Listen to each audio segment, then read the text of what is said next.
어느 시골 교회에 목사님이 설교를 하고 있었어요. 그런데 저희 교회처럼 이렇게 그 마이크 시스템이 잘 안 돼 있었던 것 같아요. 그래서 중간에 이 마이크가 이제 고장이 나서 꺼졌습니다. 그러니까 이제 저 뒤에 앉아 계신 이 연세 드신 권사님들이 막 소리를 치기 시작했어요. 뒤에서는 안 들려요. 그러니까 이제 앞에 계신 권사님들이 뭐라고 말씀했냐면 뒤를 쳐다보면서 별로 들을 것도 없어요. 그랬대요. 여러분들에게 오늘 드리는 말씀이 들을 것이 있는 설교가 되기 바랍니다. 우리 커피 전문점으로 잘 알려진 스타벅스가 얼마 전에 Refocus on Coffee라고 하는 그런 슬로건을 내놨습니다. 그 창립자가 이제 은퇴를 하고 난 다음에 스타벅스가 이제 쇠락의 길을 걷기 시작을 하면서 예전의 인기를 되찾으려고 내세운 슬로건이죠. 이 말인즉슨 커피를 파는 기업이 커피에 집중을 하지 아니하고 그동안 한눈 팔고 있었다는 말이 되죠. 우리 교회들에게도 매우 익숙한 슬로건입니다. Refocus on Gospel or Rethink Church. 이런 슬로건들이 우리 교회들이 이제 많이 얘기를 하죠. 이 말 역시도 교회가 하나님의 말씀 이외에 다른 것에 정신이 팔려 있었다는 말이 됩니다. 교회는 슬로건이나 표어로 회복이 되거나 변화되는 것이 아니죠. 교회는 예수 그리스도를 믿는 사람들의 삶으로만 개혁이 됩니다. 사람들은요, 교회를 그냥 보면 알아요. 예수 그리스도의 복음을 전하는지, 복음을 핑계로 세속적인 복을 팔고 있는지 그냥 보면 안단 말이죠. 문제는 정작 교회들은 그 사실을 모르고 있다는 거예요. 우리에게 있는 것이 있는데 바로 예수 그리스도입니다. 오늘 본문 말씀을 한 문장으로 말하면 이 말씀이 되겠죠. 이것은 여러분 슬로건이 아니고요, 예수를 믿는 삶을 세상에 보여준 사도행전 2장에 기록된 교회의 모습입니다. 사람마다 두려워했다고 되어 있고요, 사람마다 부러워했다고 되어 있습니다. 참 안타깝게도 오늘날 몇몇 교회들은요, 이 비범한 진리를 평범하게 만드는 재주들을 가졌습니다. 평범한 진리를 진정한 비범한 진리로 만들려면 그 진리를 삶으로 옮기면 됩니다. 우리들은 예수 그리스도의 말씀, 복음을 어떻게 만들고 있나요? 우리 인생이 그 만남의 연속이라 하잖아요. 그 종교도 마찬가지죠. 하나님을 만나고 진리를 만나고 절대자를 만나려고 하는 것이 종교라고 할 수 있겠습니다. 기독교는 주님과의 만남입니다. 예수 그리스도와의 만남이죠. 그것을 우리는 구원이라 말합니다. 예수 그리스도와 우리와의 만남은 어떤 만남일까요? 또 우리 서로 간의 만남은 어떤 만남이 되는가? 제가 좋아하는 시인이 정채봉이라는 분이 계신데, 이분의 만남이라는 시가 있어요. 가장 잘못된 만남은 생선과 같은 만남이다. 만날수록 비린내가 나니까. 가장 조심해야 할 만남은 꽃송이와 같은 만남이다. 피어 있을 때만 환호하다가 시들어 버리니까. 가장 비천한 만남은 건전지와 같은 만남이다. 힘이 있을 때는 간소하고 힘이 닳았을 때는 던져버리니까. 가장 시간이 아까운 만남은 지우개와 같은 만남이다. 금방 만남이 순식간에 지워져 버리니까. 가장 아름다운 만남은 손수건과 같은 만남이다. 힘이 들 때 땀을 닦아주고 슬플 때 눈물을 닦아주니까. 우리와 주님과의 만남은 어떤 만남인가요? 옆에 있는 분과 이 교회에서의 만남은 어떤 만남인가요? 우리 인생은 만남의 결과입니다. 크게 세 가지 중요한 만남이 있다고 할 수 있죠. 첫째는 좋은 사람, 두 번째는 좋은 책, 세 번째는 예수 그리스도입니다. 부모님, 친구, 아내, 남편, 동료, 이웃, 스승님들과의 만남의 결과가 우리의 인생입니다. 거기에 더불어서 좋은 책과의 만남은 우리의 생각을 다듬어 주죠. 그러나 좋은 사람과 좋은 책과의 만남은 이 세상에 한정되어 있습니다. 영원한 세계로 인도하지 못합니다. 그래서 필요한 것이 예수 그리스도와의 만남입니다. 그분과의 만남이 있어야 죄의 용서가 있고, 그분과의 만남이 있어야 죽음의 문제를 해결할 수 있어요. 예수 그리스도를 만나야 됩니다. 교회는 여러분, 예수 그리스도를 만난 사람들이에요. 건물도 아니고요, 프로그램도 아닙니다. 오늘 우리 교회가 우리 자신이 예수 그리스도를 만나게 해주는, 그리고 다른 사람들에게 예수 그리스도를 만날 수 있는 현장이 되게 해야 됩니다. 그게 우리들에게 주어진 책임이에요. 오늘 말씀의 핵심 단어는 두 가지입니다. 하나는 없다라는 것과 하나는 있다라는 단어입니다. 우리 인생에 없는 것이 있고 있는 것이 있습니다. 우리 신앙에도 없는 것이 있고 있는 것이 있어요. 2장과 사도행전 2장과 3장 사이에는 얼마만큼의 시간이 흘렀는지 알 수 없습니다. 지난 주일에 우리 2장에서 성령 충만한 사람들이 모여서 서로 자신의 소유를 팔아서 나누어 주고 베풀고 서로 사랑하고 교회로 모인 것을 살펴봤습니다. 신앙 공동체는 세상과 전혀 다른 가치와 목적을 가지고 있다는 것입니다. 그 증거가 자신들의 소유를 팔았다는 것을 살펴봤습니다. 이 공동체를 사람들이 두려워했다고 되어 있어요. 그런데 사람들이 그 공동체로 몰려들었습니다. 하나님을 찬미하고 온 백성에게 칭송을 받았다고 되어 있고요, 구원받는 사람들이 나날이 늘었다고 되어 있습니다. 이렇게 2장이 끝나고 3장의 시작이 제9시 기도 시간에 베드로와 요한이 성전에 올라갈새 현장이 바뀝니다. 2장은 교회 안에서 일어난 일이었다면 3장은 교회 밖에서 일어난 겁니다. 베드로와 요한이 제9시에, 그러니까 오후 3시에 기도하러 올라갔다는 그 문장은 계속된, 반복된, 지속적인 그런 문법을 사용하고 있습니다. 그러니까 베드로와 요한은 이날 한 번만 성전에 기도하러 올라간 것이 아니라는 거예요. 그들이 성전에 올라가는 가운데 아름다운 미문 곁에 있었던 한 사람을 만나게 됩니다. 그는 나면서부터 걷지 못했던 사람이라고 되어 있어요. 이 사람의 하루의 일과가 2절에 짤막하게 기록이 되어 있습니다. 나면서부터 못 걷는 사람을 사람들이 떼매고 왔다. 그들은 성전에 들어가는 사람들에게 구걸하려 하고 이 못 걷는 사람을 날마다 아름다운 문이라는 성전 문 곁에 앉혀 놓았다. 떠매고 왔다고 되어 있고요, 아름다운 문 옆에 앉혀 놓았다고 되어 있어요. 이 사람은 자기 스스로 할 수 있는 것이 아무것도 없는 사람이라는 것이죠. 무기력한 상태고 그저 하루하루 사람들이 던져주는 몇 푼의 돈으로 연명을 하고 있었던 겁니다.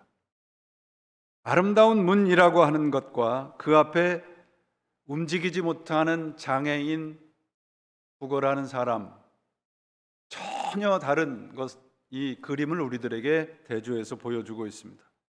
성전의 아름다운 문과 걷지 못하고 헐벗은 초라한 행색의 한 사람, 극한 대조를 보여주고 있죠. 아름다운 성전의 문이라고 하는 것과 그 나면서부터 걷지 못하는 사람이라는 것은요, 겉으로 화려하고 웅장한 아름다운 문은 이 사람을 성전 안으로 들여보내지 못했다는 것을 보여주고 있습니다. 웅장하고 화려하고 편리하지만 무기력한 종교를 지적하고 있어요. 오늘날 교회의 모습과 너무도 흡사하지 않아요? 이사야 선지자가 한탄을 하죠. 너희는 성전 마당만 밟고 지나가는구나. 나는 너희가 드리는 예배가 지겹다. 이 성전의 아름다운 문이라고 하는 것은 여러분 크기가 23m라고 되어 있어요. 요세푸스 역사가에 의하면 23m라고 하는 것은 미국의 그 피트로 보면 75피트 정도 된다는 거죠. 아주 크고 웅장하죠. 이 아름답고 웅장한 문을 무기력한 장애인 한 사람을 성전 안으로 들여보내지 못합니다. 능력을 상실한 종교를 말하고 있어요. 나면서부터 걷지 못하는 이 불쌍한 사람이 두 사도의 눈에 들어왔습니다. 사도행전 4장 22절에 보니까 이 사람의 나이가 40여세쯤 됐다고 되어 있습니다. 그러니까 40평생을 한 번도 걸어본 적이 없는 거예요. 왜 이 사람이 성전 문 앞에서 구걸을 하고 있었을까요? 제가 그 평일날 이렇게 이 교회 사무실에 있다 보면 그 두 분의 그 게스트를 제가 만났습니다. 둘 다 아무것도 못 잡섰다고 왔었어요. 구걸하는 거죠. 왜 사람들은 교회로 성전 앞으로 그렇게 구걸을 하러 올까요? 좀 우리가 좀 나아 보이는가 보죠. 그러니까 성전 앞에서 구걸하는 사람들은 성전 앞에서 구걸하려 하고 있는 이 거지는 그래도 성전에 들어가는 사람들은 뭔가 좀 마음이 좀 동정심이 더 다른 사람보다 있다고 생각을 했을 것 같습니다. 그에게 베드로와 요한이 말하죠. 은과 금은 내게 없거니와 내게 있는 것으로 내게 주노니 나사렛 예수 이름으로 일어나 걸으라. 이 말씀의 한마디로 기적이 일어납니다. 40평생 걷지 못하던 사람이 걷고 뛰고 하나님을 찬양하는 기적이 나타났습니다. 여러분, 신앙 공동체로서, 그러니까 교회로서 이 세상에 보여준 첫 번째 기적이에요. 오늘 본문이. 그러면 이 기적이 우리들에게 가르치려고 하는 게 뭘까요? 많은 순간 무슨 어떤 그 치유의 집회나 부흥회나 특별 집회에 잘 등장합니다. 오늘 본문이. 하나님이 손을 펼치시면 병도 낫고 이 세상에서 모든 것이 잘 되고 형통할 것이라고 말합니다. 여러분, 기적이라고 하는 것은 성경에 나오는 기적은 기적 자체의 의미가 있는 것이 아니에요. 그래서 요한복음은 모든 기적을 사인이라고 기록을 해놨어요. 표적이에요. 가리키는 게 있단 말이죠. 이 기적이 교회로서의 첫 번째 기적이 가리키려고 하는 그 가르침이 뭔가? 교회의 본질이에요. 교회의 본질이 뭐냐라는 겁니다. 교회가 이 세상에서 해야 할 일과 할 수 있는 일이 무엇이냐는 거예요. 이 장에서 우리가 이 종말론적인 삶을 살아가는 교인들의 모습을 봤습니다. 자신의 소유를 다 팔고 나누어 주고 그럼에도 기뻐하고 하나님을 찬양했다고 되어 있어요. 이게 무슨 말씀인가? 지난 주일날도 말씀드렸듯이 그들이 소유하고 있는 것보다 더 소중한 것을 발견했다는 것이에요. 그들이 소유하고 있는 통장보다 더 귀한 것이 그들에게 있다는 것입니다.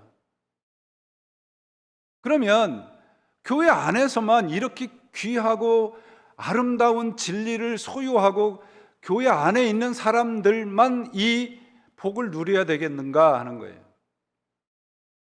그래서 오늘 교회 이 기적의 현장이 교회 안이 아니고 교회 밖인 거예요. 세상 사람들이 우리가 가진 이 소중하고 귀한 예수 그리스도가 어떤 분인가 가르쳐야죠.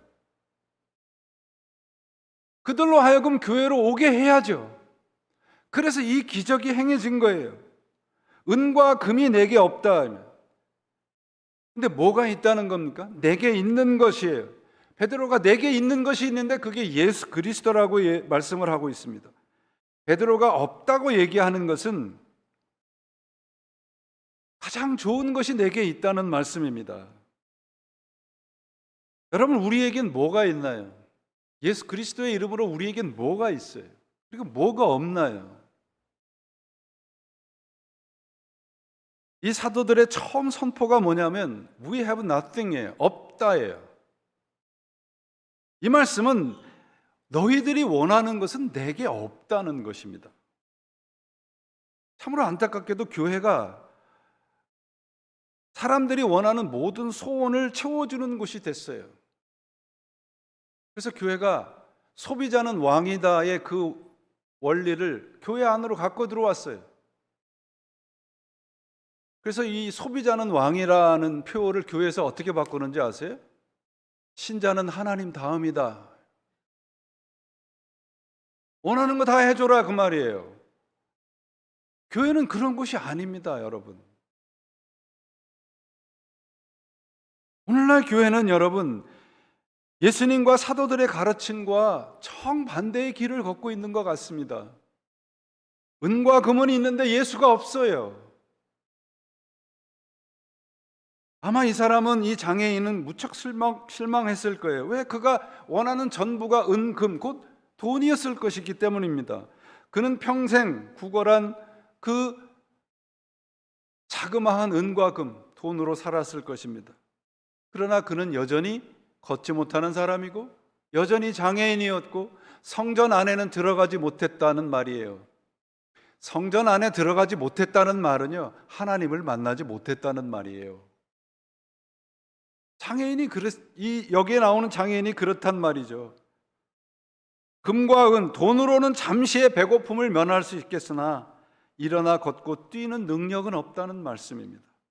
40평생 이 사람은 은과 금을 구걸하며 살았지만 그는 여전히 장애인이었습니다.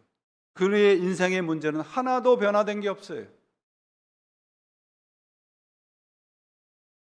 여러분, 은과 금으로는 우리의 신분이 바뀌지 않습니다.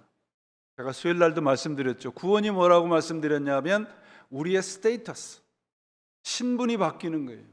죄인에서 의인으로. 은과 금은 우리의 스테이터스를 바꾸지 못합니다. 예수 그리스도만 바꿀 수 있어요. 성전 마당만 왔다 갔다 하는 사람은 절대 신분이 바뀌지 않습니다. 왜냐하면 내가 믿는 것이 여전히 은과 금이기 때문이죠. 은과 금이 없다는 이 사도들의 선포는요, 너에게 다른 것이 필요하다는 거예요. 지금 내가 간절히 원하는 것이 은과 금인데 그 은과 금이 너를 평생 이 성전 앞에 장애인으로 두고 있지 않느냐, 그런 말이에요. 다른 것이 필요하다는 겁니다. 그에게 성전은 그저 하루의 배고픔을 해결할 수 있는 유일한 수단이었을 것입니다. 그런데 그 성전이 어떻게 바뀝니까? 걷고 뛰고 하나님을 찬양하는 그곳으로 바뀌게 되는 거예요. 왜요? 예수 그리스도를 만났기 때문이죠. 여러분, 우리가 예배드리는 이 자리가 성전 마당이 돼서는 안 돼요. 지성소가 돼야죠. 우리가 변하는 지성소, 하나님을 만나는 장소가 돼야죠. 평생 성전 마당만 밟고 돌아다니는 사람들이 수없이 많습니다. 왜 그럴까요? 자신의 필요만을 챙기려고 하기 때문에 그렇습니다. 예수 안에 있는 것이 여러분, 우리 안에 있어야죠. 우리가 사람들에게 뭔가 주려고 하면 우리 안에 뭔가 있어야죠. 말로만 예수 그리스도 안에서 뭐가 있습니다 하는데 우리 안에 예수 그리스도 안에 있는 것이 있어야지요. 그래야 줄 수 있지 않겠습니까? 가득한 교회로 오세요. 뭐 때문에 오라고 하냐 그럼 뭐라고 말씀하시겠어요? 예배당이 좋아요. 파킹 문제가 없어요. 그러실 거예요? 내게 있는 것이 예수 안에는 없다고 하면 어떡하실 겁니까? 내게 없는 것들이 예수 안에 있는 것들이라면요. 내게 없는 것들은 무엇입니까? 영원한 생명이에요.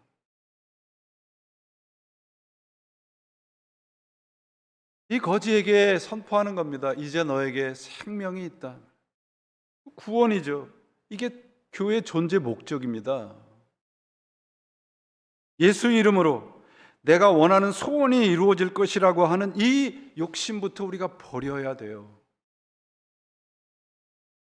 여러분, 나사렛 예수 이름으로 그러면 뭔가 큰 일이 일어날 것 같습니까? 나사렛 예수 이름으로 구하노니 그러면 내가 원하는 게 다 이루어질 것 같아요? 나사렛 예수 이름이라는 게 무슨 부적이나 됩니까? 주문이나 됩니까? 아니에요.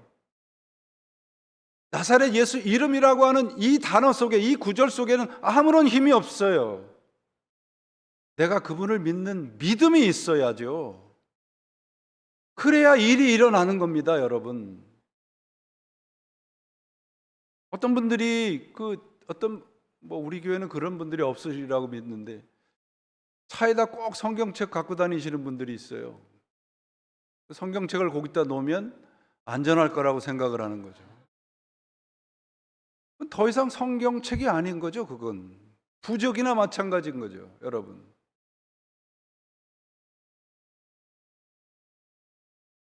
베드로와 요한이 나사렛 예수 이름이라고 이렇게 선포하는 것은 뭐냐면 자신들이 하는 모든 것은 내 힘과 능력이 아니고 예수 그리스도의 능력이라는 거예요. 나는 그분의 능력에 힘입어서 한다는 말씀입니다. 은과 금은 내게 없다, 이 말은 여러분, 예수 그리스도의 이름만 있다는 이 말씀은 베드로에게 예수님이, 사도 요한에게 예수님이 전부라는 거예요, 인생에. 사도들이 은과 금이 없다고 말씀하면서 두 번째 뭐라고 얘기해요? 나사렛 예수 이름으로 일어나 걸으라. 은과 금이 아니고 나사렛 예수 그리스도의 이름입니다. 우리에게 원하는 것은 내가 원하는 건 없지만 내게 필요한 것이 있는데 예수 그리스도라는 말씀이죠. 여러분, 여기서 베드로가 말하는 은과 금은 내게 없다는 말은 단순히 돈이 없다는 얘기가 아니에요. 만약에 그렇다고 그러면 단순히 돈이 없어서 내가 돈 주는 대신에 내 병을 고칠게, 이런 결과가 되어버리잖아요. 은과 금이 내게 없다는 말씀은 그들이 하는 모든 일, 그 안진뱅이가 일어나고 뛰고 하나님을 찬양하는 것은 이 세상의 재물로는 할 수 없다는 얘기예요. 세상의 것으로는 불가능하다는 얘기입니다. 당신의 인생의 문제는 세상의 것으로 해결되지 않습니다. 이런 선포인 겁니다. 그래서 이 구절을 영어 이 성경으로 보면 분명하게 되어 있어요. 우리말 성경의 번역은 한 문장으로 되어 있는 것 같죠. 내게 은과 금은 없지만 일어나서 걸으라. 그러나 영어 문장엔 두 문장으로 되어 있어요. 원문에도 그렇게 되어 있고요. 내가 가진 것은 은과 금이 아니다. 그러나 내게 있는 것이 있는데 예수 그리스도다, 그런 말이에요. 은과 금이 없을 망정 다른 것이라는 애매한 의미가 아니고 은과 금이 없기 때문에 다른 것, 소중한 것 예수 그리스도의 능력이 나타난다는 것입니다. 교회들이 은과 금을 자랑하잖아요. 예수 그리스도가 없으면 어떻게 하실 겁니까? 우리 교회에, 우리 신앙에 예수의 이름과 은과 금은 절대 공존할 수 없어요, 여러분. 은과 금 속에 예수를 찾으려 했던 교회들은 다 타락하고 쇠락해 버렸습니다. 여러분 아시나요? 통계학적으로요, 한 나라가 1인당 국민소득이 1년에 10,000불이 넘으면 다 교회를 떠난대요. 실제로 그렇잖아요. 왜 그럴까요? 예수 그리스도를 믿는 목적이 다른 것이기 때문에 그렇습니다.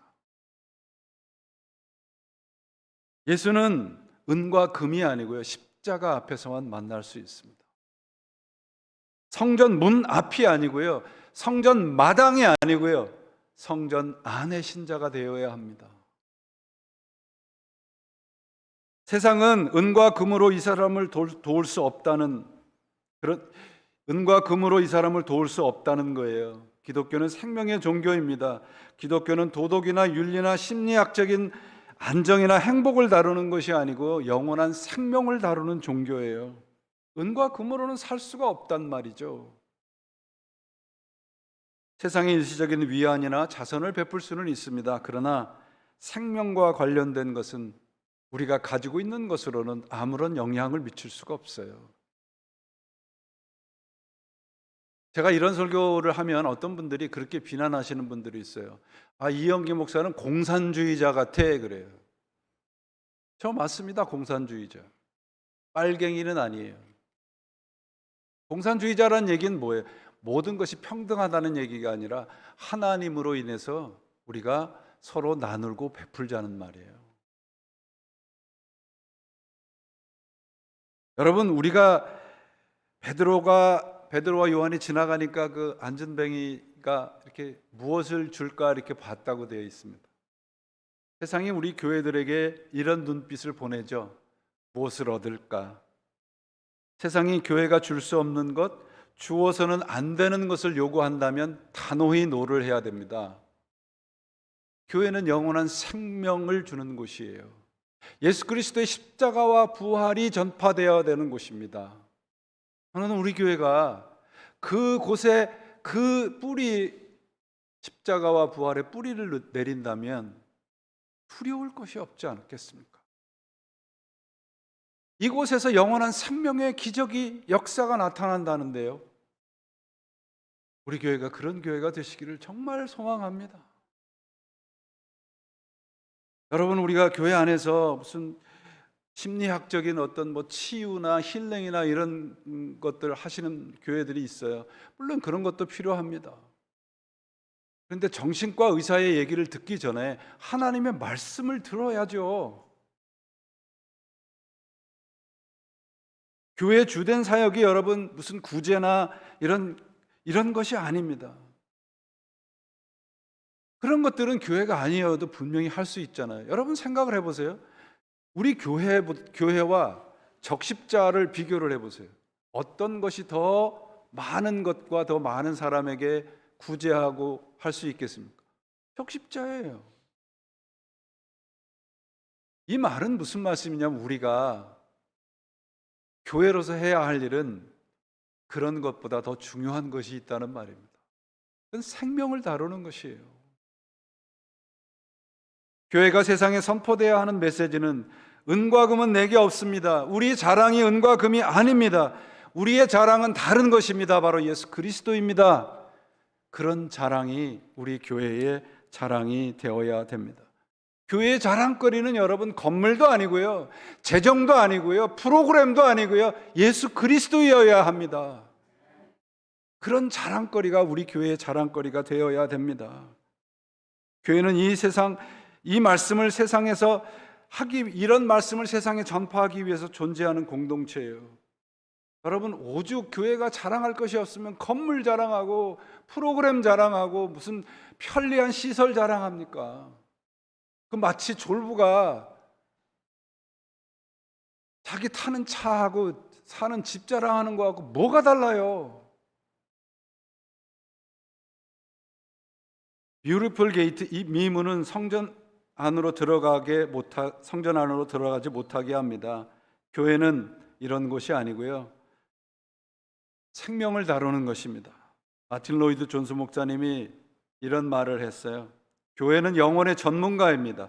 교회는 문화센터나 상담소, 사회단체가 아닙니다. 교회의 소명과 임무는 인간의 영혼을 치유하고 그들을 마비시키는 원인을 찾아내 치료하는 것입니다. 인간의 문제는 지성이나 감성이나 다른 어느 곳에 있는 것이 아니라 바로 영혼에 있습니다.